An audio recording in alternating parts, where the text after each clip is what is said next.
Do you ever feel like your business is competing on an offer or a guarantee? Well, if that's the case, in this video, I want to break down on this lovely whiteboard I got here, how I view creating what I call a niche of one, right? Building a business that doesn't have competitors. I'm going to give you real-time examples. I've helped dozens of people get to 30K a month. I've helped people get to 100K a month, 50K a month. And so I want to show you my thought process behind it and exactly how I've built a business that doesn't need to have a money-back guarantee, because a lot of people in the online space, they are competing on an offer. They are coming up with whoever has the best offer wins, right? And it's a race to the bottom. And if you don't know what I'm going to tell you in this video, you're going to go to the bottom, all right? So I don't want you to be one of those guys. So let's talk about guarantees, all right? My whiteboard's a little bit lower than I want it to be, just because I don't have I need to like pin it in the wall higher. But guarantees right here. Hopefully you can see my beautiful handwriting, guarantees. Now, the first thing that I want to tell you about is yesterday, I had a couple of things happen that I'm going to tell you about in this video. Yesterday was Easter Sunday, recording this on Monday. The Lord has risen. Amen to that. But yesterday, I was driving down the highway and I saw a billboard, and it was an ad. And the ad was from this company that you know called Toyota, right? Now, what do we know about Toyota? Toyota sells entry-level vehicles. I don't know how cheap you can get a Toyota for. Probably like what, like 30 grand, 40 grand, 50 grand? I'm talking new. And I saw an ad from Toyota on a billboard. And the ad said, listen to this, because you're gonna recognize this. They literally said, we're gonna get you the lowest price, guaranteed, or if not, we are going to give you $5,000. And I saw this, I'm not even kidding, I'm driving down and I saw it, I'm like, it says lowest price guaranteed or we'll give you $5,000. Have you ever seen a Charlie Morgan ad? Have you seen that? He literally says the exact same thing. A ton of people are using offers like this with a crazy risk reversal and all this stuff. And the first thing that came to my head, you know what it was? I thought to myself, I'm like, oh my gosh, I recognize this offer. And I'm super into cars and trucks. I have a Raptor and I want to get a Porsche. And I thought for a second, I'm like, hey, if all that happened was we switched out Toyota for the word Porsche, would you have believed me that I said that I saw this? Probably not. You would never see a Porsche ad that says, we're going to give you $5,000 back if we don't get you the lowest price guaranteed and all blah, blah, blah, blah. You would never see that in a Porsche ad. And the crazy part about it is that both Toyota and Porsche sell a solution to the same problem. The problem being you don't have a vehicle to get you from point A to point B fast. You can walk, you can bike, but how many of you are going to do that?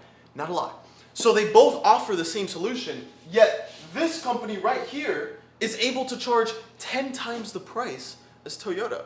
And dude, I'm listening to this, gears are turning in my head, and I'm like, bro, I gotta make a video for you. I gotta show you this to make it make sense for you, right? They sell the same thing.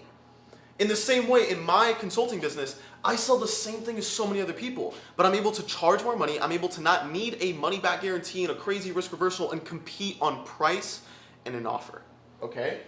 And so the question becomes, well, how did Porsche do this? And how can you do this, right? Well, here's what I have seen and kind of why I believe Porsche was able to do this. Well, reason number one, I would say, is because of their product. They have a world-class product that's associated with status. Why do I want a Porsche? Not because I need a car to drive to the gym. I already have one. I don't need that. I want a Porsche because I want to be able to rip down the freaking road, curvy hills in California in my Porsche. I want to be able to tell myself I have a Porsche, because when I have a Porsche, I'm going to say, oh my gosh, I fulfilled my dream that I had since I was a kid.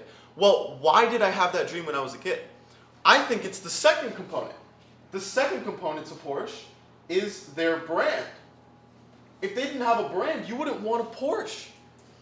And so the brand that they have also works into status, because people are saying like, hey, I want a Porsche too. I want to be high status. I want to be the cool guy. I want to be the entrepreneur that looks successful, right? And so I think due to their world-class product and world-class brand, they're able to build a product that they could charge 10 times the price for without needing a money-back guarantee. And I've seen this happen in the space as well. I had a client one time that didn't listen to me about this stuff. Because what Porsche has done is they've created a niche of one.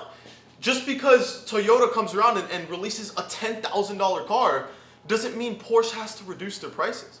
Their stuff is going to stay at $200,000, $300,000 because they're not competing on price, right? Competing on price and an offer and a risk reversal is a race to the bottom. I'm telling you, if you don't listen to this stuff, it's going to hurt you. I've seen it happen. I had a client one time running an agency in the med spa space, doing about $50K a month. And I told him the same exact thing. I'm like, dude, you're competing on price, because he had a crazy money back guarantee. He's like, dude, if we don't get you like 500 appointments, we're gonna give you all your money back. And he just ran a simple ad screaming that offer, right? And guess what happened? Guess what might happen to you? Some 16-year-old kid in his mom's basement is gonna come up with a better risk reversal and guarantee than you, and they're gonna take you out of business. Isn't that crazy how that can happen? That's literally what happened to this guy. He didn't really apply what I was telling him, and he ended up, he told me, like, some guy came out and said, we're gonna get you 1,000 appointments guaranteed or your money back. Just copied his ad, and now he has a competitor that has a better offer than him. Okay, so you understand this stuff, right? How have I done this? What does this look like? Well, the reason you compete on price and an offer and a guarantee is because you don't have a moat around your business. A moat. You don't have a line of defense covering you from needing a money back guarantee, right? And so if you have a moat of an offer, it's easy. There's a low barrier to entry. Somebody could just say a better offer, not even fulfill on it, and still get clients, but probably go out of business in a couple of years. So the moat that I have built and the moat that I encourage you to build, you're gonna listen to this, you're gonna be like, oh my God, that's so obvious, whatever. Just hear me out. The moat that I have built is a personal brand. Everybody talks about it. Oh my God, personal brand, personal brand. How did I realize this? Well, I realized that I had to build a brand. I had to start posting content. I had to start providing value. I had to start solving problems for people. I had to start helping people, showing them I could help them by genuinely helping them first, and then they would pay me. And I realized this because I looked at everything that I bought on the internet.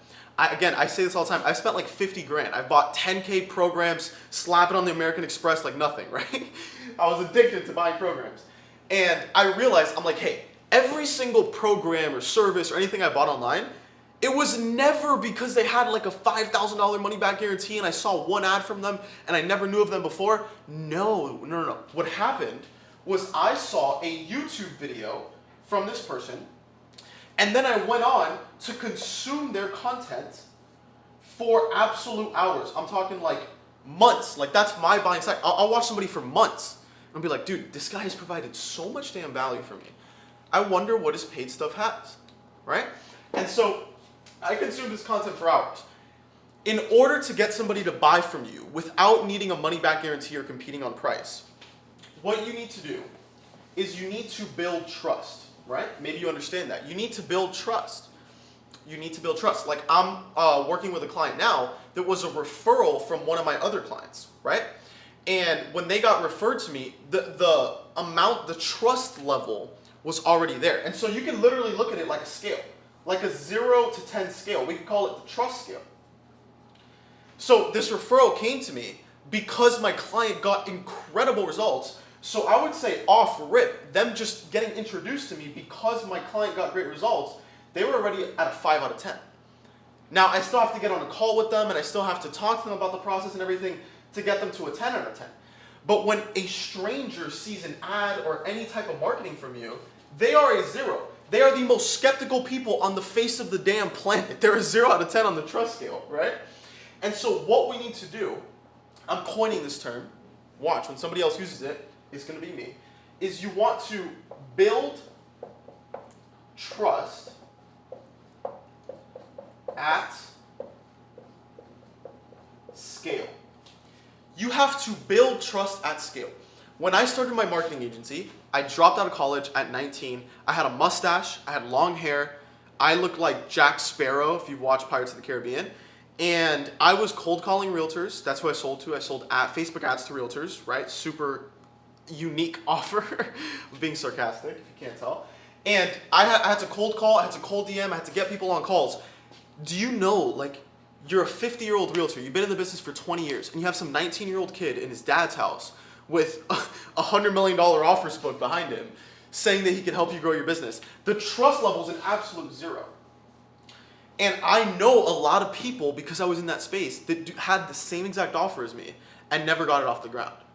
Do you want to know the only reason why I was able to make it work and make well over 6 figures at 20 without having content or anything, without even building trust at scale? You know what I did? I didn't tell people this crazy money back guarantee or anything. In order to get them from a 0 to a higher level on the scale, I did one thing. I told them a story. I told them a story. Because a couple years ago, my mom was a broker in real estate before COVID. And I had helped her in her business. Like I was overseeing, I was learning, I was seeing how the business works. And I used this story of me working and helping my mom to build trust with other realtors because I wasn't a realtor myself. And that leads me to a couple different points I can hit on. Number one is that the best person to sell to is old you. Of course, you can't do this if you're a beginner with no skills, but old you is the best person to sell to. Why?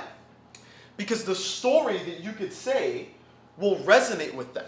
It's like, hey, I used to be where you are currently at. I got over the bridge and I got to where you want to go.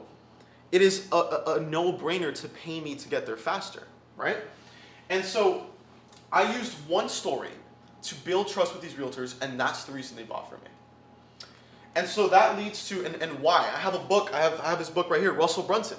He talks about story selling. You have to use stories to sell. I'll tell you a story about this. Yesterday on Easter Sunday, after passing the Toyota billboard and I went to church, my pastor, Pastor Rich, he's the pastor at VU, super, great guy. I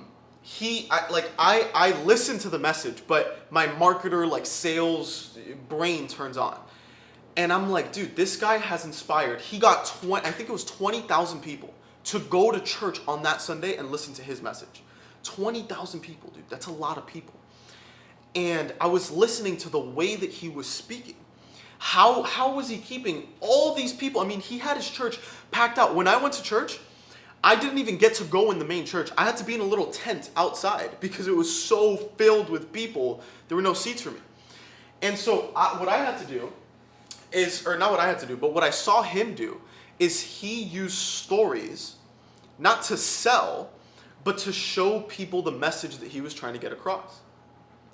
And it made me think, I'm like, dude, pastors, they have a tough job because we read the Bible and their only source of information to present to you is from the Bible.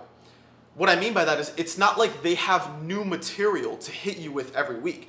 Remember, a pastor has to show up every Sunday and talk to thousands of people and give them something unique, something novel from the same thing, from the Bible, right? And I was thinking about that. I'm like, dude, they have to come up with a new message based off the same material every single week. How do they do it? And I realized my pastor Rich, he does it with stories. I told my girlfriend this. I'm like, look at the stories that he's using. He uses every single point that he makes. My church, the way he preaches is he has 3 main points that he covers, right? Each point is supported by a story.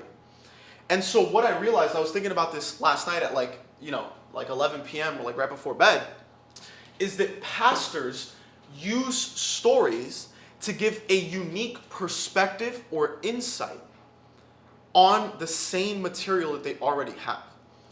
And so value, when you're going to build trust at scale, which, by the way, is content and building a brand, value isn't necessarily showing people strategies, and this took me a long time to learn after posting a lot of content.